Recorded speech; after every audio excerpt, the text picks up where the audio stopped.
Hey, welcome back to Everyday Economics. This is the podcast that helps you learn about the economic world happening around you every day. I'm your host, Chris Krug, CEO of the 501c3 nonprofit, nonpartisan Franklin News Foundation.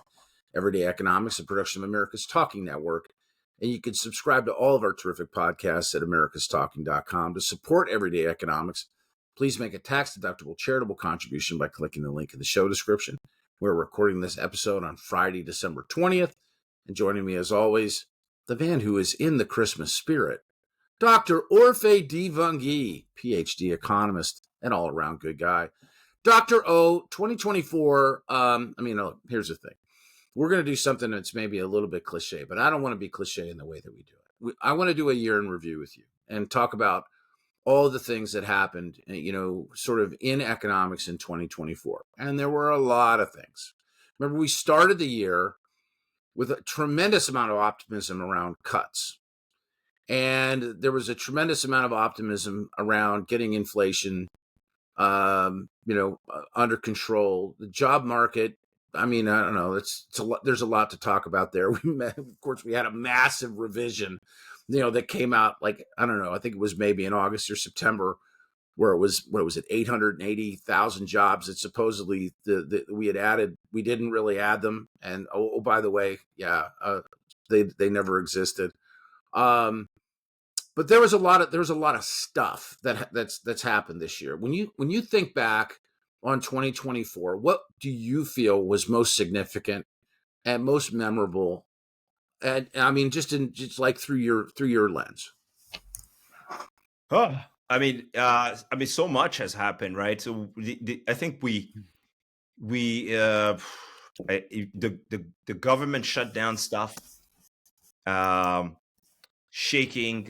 really shaking markets. I think was major in the spring, I believe, if I'm not mistaken. And then we're dealing with it again, right? So those are always major events to pay attention to. Of course, we had the election, right? And regardless of which side you're on, we knew that basically both sides were big deficit spenders, and that potentially we would get more of the same in terms of deficits. So that's also something that was quite important that showed up, that came in 2024. But I think the stuff that I was really happy about was, because those were, these negative events, government shutdowns, not always a good thing. But the stuff I was really happy about was to see the improvement in real wages, right? We saw, in January, wages were up roughly 3.8% on a year-over-year basis, right? They're up 4.1% as of November, as of the last jobs report, on a year-over-year basis. The inflation was about 2.6% in January. It's now 2.4% headline inflation. And by the way, that even masks the fact that it fell down to 2.1% in September, right? It had been declining substantially before we got the slight increase in energy prices, Right. pulling headline inflation up again. And so really, the financial condition of households has actually improved in the past year. Right. Incomes are rising while inflation incomes are now rising faster than prices, right? Right. And so I think that's Everything's relative, though, right? Because 2022 and 2023 in particular were pretty rough years, for Americans in their home economics. If you stack the inflation charting from like the beginning of COVID, into maybe the end of 2023, life in America cost you 18-20% more in a lot of the key categories where we have to spend, fuel and food and, or just having a roof over our heads in some cases, we saw that rent. We saw that during the COVID crisis, all the way, 2021, 2022, things got really bad in mid 2022, right? Right. I mean, in a single year, you look at the housing market. In a single year, I think rents increased like 16%. Mm-hmm. Right? The typical rent was up 16% in 1 year. That's right. So that really squeezed households. But really, Yes. the Fed did a great job.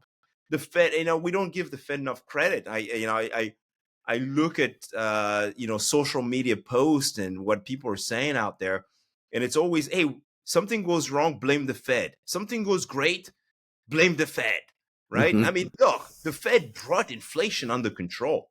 Um, some of the pressure we still have could potentially come from, in terms of yields being higher now, it comes from the fact that markets anticipate policies that haven't even showed up yet, and it's all speculation about what could come of the next administration. And so I think the Fed did a tremendous job in bringing inflation under control, and now people are slightly, incomes are finally starting to catch up, Mm-hmm. and people are starting to breathe a little bit easier Mm-hmm. about their financial situation. Now, of course, some people will complain still. The labor market has cooled, right? Yes. And job hiring rates are lower, That's right. right? But ultimately, look, the share of people in a job is near the highest it's ever been, right? It has been in the last 20 years. And so, yes, you can't necessarily quit your job anymore like you could in 2021, right? And move on to the next best thing. um, it's actually good for employers to some extent that the labor market's not unsustainably hot anymore, that it's cool to a more normal pace, Right. right? And I think that's it's always, it's to some it's seen as a negative, but I think that's a positive, that the US economy that was unsustainably hot is now growing at a more sustainable pace. Mm-hmm. Um, I think that's a positive. So I think we could end the year by looking at all the great things, the positive things. The US economy is still an outlier when Mm-hmm. compared to other economies around the world. You know, I prefer to end the year on a positive note, going into this beautiful holiday season and Christmas, because you look around and it's easy to focus on on nitpick at the All right. negative stuff, but ultimately we're in a good place. And again, don't try to speculate about policies that I have yet to even be introduced, Right. right? Right. In the year ahead, we'll deal with 2025 when it gets here. Well, I appreciate your thoughts on that, and I think I would largely concur. I mean, now it does feel in just conversations with with normal people that there's a little bit of comfort. There is concern about about what's to come ahead, because it will be new and it will be different. Um, but I'm optimistic about 2025, and I agree with you. I think it will be I think there's reason to be optimistic. I think it'll be a great year. New administration, maybe some new approaches. Our economic policy, you know, it's fact of the matter. You don't like it here, you'd like it a lot less somewhere else. I mean, in the world, with regard to sort of your economic status. Um, I think there's a lot to look forward to in the coming year. And I appreciate your thoughts as always. It's great to spend time with you. For Orphe Divounguy, this has been Chris Krug. Subscribe to Everyday Economics and dozens of other high quality podcasts at americastalking.com.